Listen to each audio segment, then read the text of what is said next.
The movie starts in Columbus, Ohio, a city facing a lot of crime. Gangsters and troublemakers are causing problems and hurting people.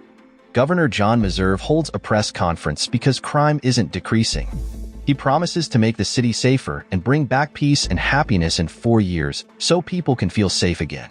Meanwhile, a woman named Vivian Hill is going to the airport to pick up her husband, Stanley Hill, who just came back from California after a job interview to run a factory. At the airport parking lot, they find their car tire flat. Before Stanley can fix it, a man asks for money. Stanley says no nicely, but another man sneaks up, shocks Stanley, and knocks him out. The man who wanted money, Charlie, stabs Vivian and steals her purse. Stanley, helpless, watches his wife get killed and the man run away. Stanley quickly calls the cops. Detectives Gibson and Walker take the case and promise to find Vivian's killer. They tell Stanley to go home and try to calm down. At Vivian's funeral, Governor Meserve attends because Vivian worked for him. Stanley, overwhelmed with grief, goes straight home. Detective Gibson finds some suspects who match Stanley's description after a few days. Gibson asks Stanley to identify the killer. Stanley points out Charlie because of a unique tattoo on his face. However, a corrupt cop lets Charlie go and threatens Stanley, suggesting he could become a suspect in his wife's murder. Stanley is furious because the police let the real bad guys go. Back home, Stanley is very upset. He throws a Bible across the room, and it opens to a verse in Jeremiah verse 6 chapter 11 about being filled with the Lord's anger. Inspired, Stanley starts calling himself Wrath and identifies Charlie Laws as his wife's killer. He thinks about getting something hidden in his closet, but isn't sure what to do. Stanley starts watching Charlie. One day, he sees Charlie having fun with his gang. Stanley gets really angry, turns his car around, and goes back home. He rushes to his room, smashes the wall behind his cupboard, and finds a suitcase with passports, foreign money, and weapons. Stanley contacts his friend Dennis, who was in the special forces with him. He asks Dennis to find information on Charlie and his gang. Since he can't trust the police, Stanley decides to take matters into his own hands and wants Dennis to help him. Dennis finds one of Charlie's guys and tells Stanley. They make a plan to catch this guy at a bar. Stanley pretends to be a regular customer to spy on Charlie's gang. But the guy realizes Stanley is watching him and runs out of the bar. Stanley chases him, thinking he escaped, but the guy sneaks up behind Stanley with a gun. The guy doesn't know Stanley used to be in the special forces. Stanley quickly turns the situation around and threatens the guy to tell him where Charlie is. Just as things get tense, Dennis shows up to help. The guy, hurt from what Stanley did, hints that Vivian's murder wasn't just a robbery. He doesn't say much more and refuses to reveal Charlie's location, so Stanley and Dennis end up killing him. They don't know that one of Charlie's crew took a photo of the whole thing and reports it to their boss, Lamy, the mastermind behind the city's crime. When Lamy learns one of his guys was killed, he orders his crew to find Charlie and get revenge on the 2 men in the photo. Stanley and Dennis return to their secret base in the basement of Dennis's barbershop to plan their next move. Stanley is impressed with Dennis's setup. They still have their old Special Forces gear and weapons. Meanwhile, Lamy calls Detective Gibson and Detective Walker. He's angry because his men were killed. The police were supposed to protect him and his crew so they could continue their illegal activities without trouble. Lamy brings up a dirty secret from the past. When the governor's son accidentally killed his girlfriend at a drug party, the governor bribed Detective Gibson and his partner to team up with Lamy and cover it up. Now, Lamy threatens to reveal a video that could ruin the governor's son if the police don't protect him and his crew.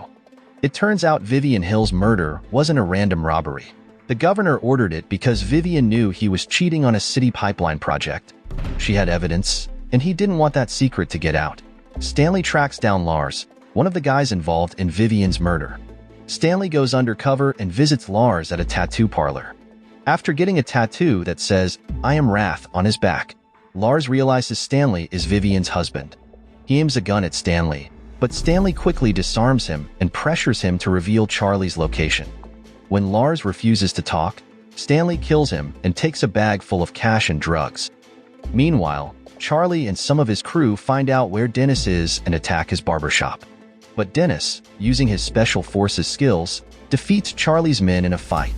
Charlie, however, manages to escape. One night, Stanley remembers the good times with his wife. She supported him even when he didn't have a steady job after leaving the Special Forces. Vivian was always there for him. Stanley is determined to get revenge for her death, no matter what. Charlie knows some of his men were taken out, so he tries to scare Stanley by shooting at Stanley's daughter Abby's car.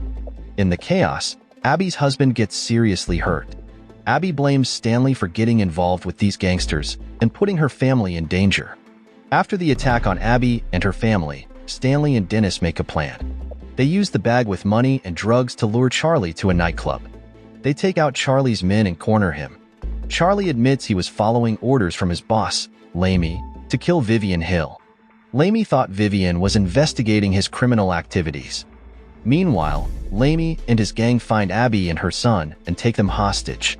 Stanley and Dennis arrive quickly and take out Lamy's men. Stanley confronts Lamy and tells him to leave his family alone. Lamy points a gun at Stanley, but Dennis shoots Lamy from a distance. Stanley roughs Lamy up and makes him explain why he ordered Vivian's murder. Lamy reveals that Governor Meserve, Vivian's boss, didn't want any evidence of his corruption and ties to gangsters getting out. Lamy was blackmailing the governor with a video of his son doing something terrible. To cover up his son's actions, Governor Meserve asked the police to work with Lamy and ignore his crimes. As part of the deal, Lamy killed Vivian Hill. Detective Gibson shows up and shoots Lamy dead before he can reveal more about the governor. Detective Walker tries to attack Stanley, but Dennis stops him just in time. Under Stanley's pressure, Detective Gibson confesses everything. He explains that Lamy had been blackmailing the governor with a video of the governor's son. To protect his son, the governor made a deal with Lamy and the police. They ignored Lamy's crimes in exchange for keeping the governor's secrets. Lamy did dirty work for the governor, including killing Vivian Hill. Stanley forces Detective Gibson to take him to the governor's house. When they get there, Stanley knocks out Detective Gibson, opens the fuel tank, and sets the car on fire. The car explodes with Detective Gibson inside. Detective Walker, locked in the trunk, barely escapes before the explosion. Stanley sneaks into the governor's house, takes out the guards, and confronts Governor Meserve. The governor admits his guilt but plans to kill Stanley to cover it up. They fight, and in the end, Stanley wins and kills the governor. Right then, the police arrive at the governor's house and point their guns at Stanley. Snipers are ready to shoot. Stanley raises his gun, so the snipers shoot him. Fortunately, Stanley is wearing a bulletproof vest, so he survives and is taken to the hospital for treatment. After what happened to her dad, Abby learns she won't see him again because he will be moved for a trial for everything he did to avenge her mom's death. Abby is very upset and goes to Stanley's hospital room. She wants to say goodbye and give her dad a big hug, telling him how much she loves him. Later, the police guards outside Stanley's room change shifts, and Detective Walker is on duty. When the other cops aren't looking, Detective Walker sneaks into Stanley's room to harm him. But Abby secretly gave Stanley a gun during their hug, and he uses it to stop Detective Walker. Dennis comes in to help Stanley escape. The movie ends with Abby getting a postcard from Sao Paulo, Brazil. It says that Stanley is okay, assuring her that he is fine.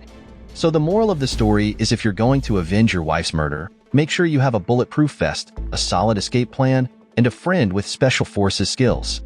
Also, maybe avoid corrupt governors and their gang friends,